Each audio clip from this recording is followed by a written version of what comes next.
Yo, Sanjay Uchiha here, people. Giving you my review on Naruto Shippuden episodes 492 and 493. I want to try to keep this one a bit shorter than usual, hopefully.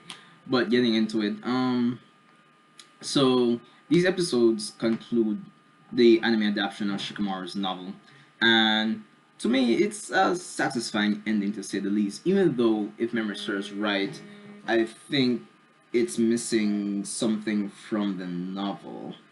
But anyway, so starting episode 492, we get to see Shikamaru in prison in a cell by himself. Him and his comrades have essentially been captured.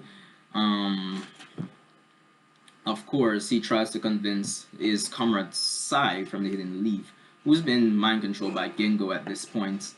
And it's kind of interesting to see, like, throughout these scenes, Shikamaru is playing shogi in his head with past opponents, like the Tsuchikage and I believe Asuma.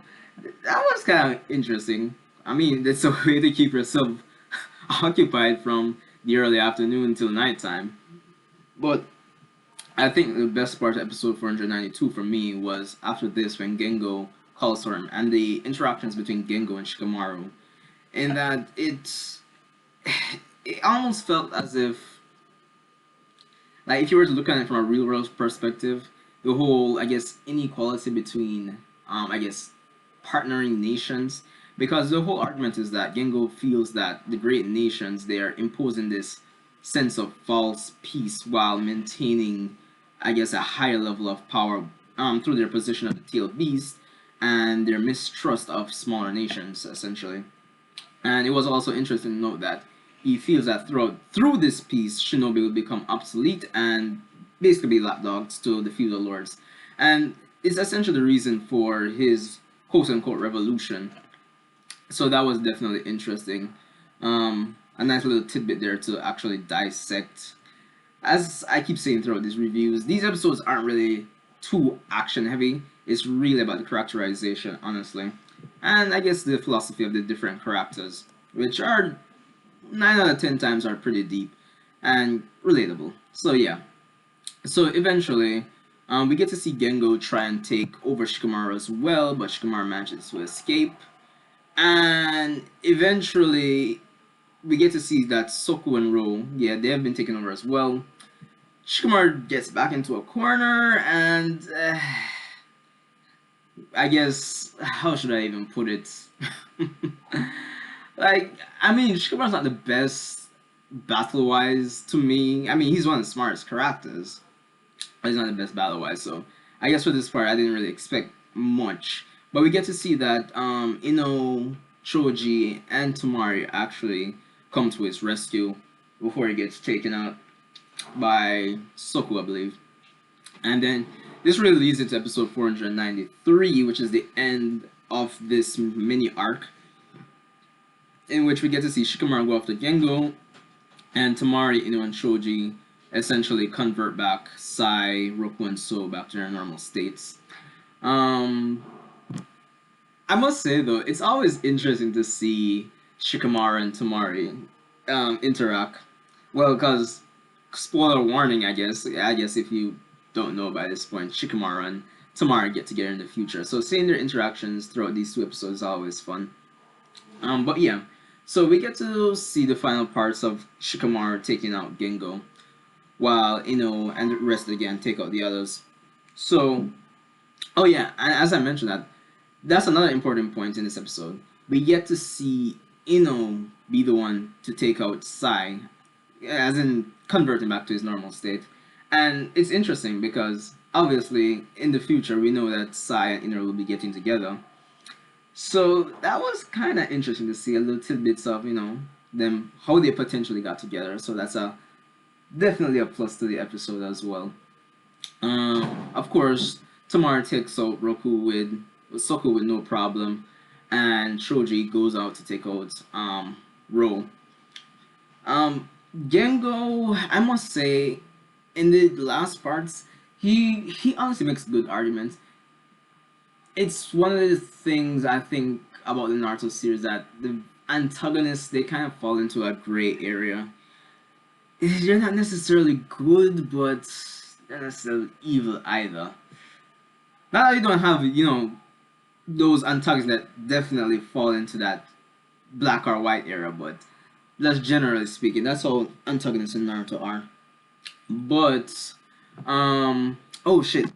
There was a point I just had that just slipped me. But yeah, I'll remember it eventually. So, Gengo leads Shikamaru to a room where he can't use his shadows and tries for one last time to brainwash him. But Shikamaru is not having it, really and truly.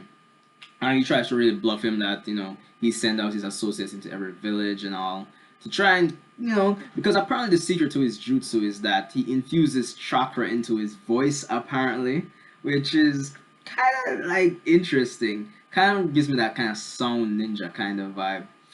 But, oh yeah, I remember the point now as well. We get a throwback to Zabuza, so apparently Gengo knew Zabuza and was inspired by his attempt to his coup d'etat against the Mist Village as well. So that was an interesting throwback as well. Um, so yeah, so Shikamaru manages to. It's it's not logically explained how he manages to resist Gengo's influence, but what was shown is that he confronts the darkness in his own heart. It's like an internal thing, and he manages to resist Gengo's jutsu. And it's really at this point that the rest of the team, that's Sai and others, they managed to come in at that last minute, and Shikamaru, displaying some awesome use of his shadow skills, he actually makes. I don't even know if this would be a pun. Shadow clones. Not like Naruto's own, but literally using his shadow stitching technique, he actually makes clones, which was pretty cool, I must say. So, through a combination between him, Soku, and Ro, they take out Gengo. And that's basically it for the arc.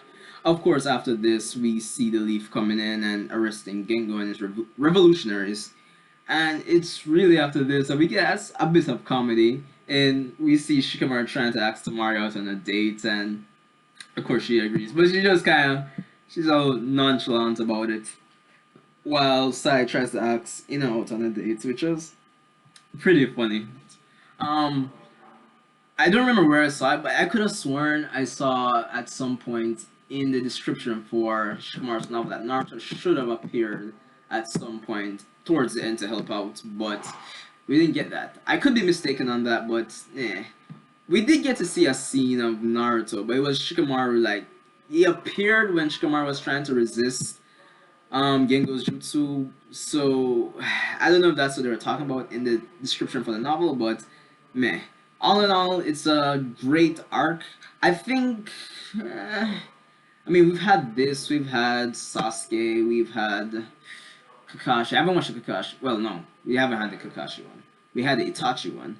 I haven't really watched the Itachi ones yet because those were some episodes that I skipped out when they were having a bunch of fillers. But I think I prefer Sasuke's own.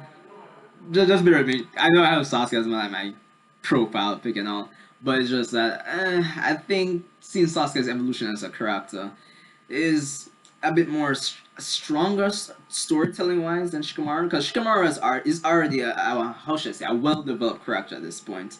So that's my 2 cents on that.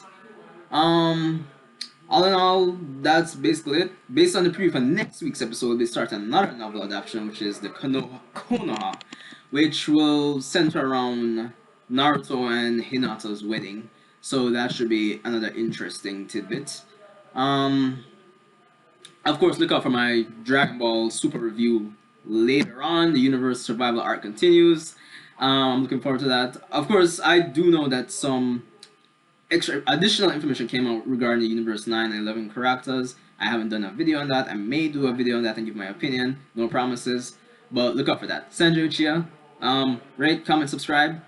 That, yeah. See you in the next one.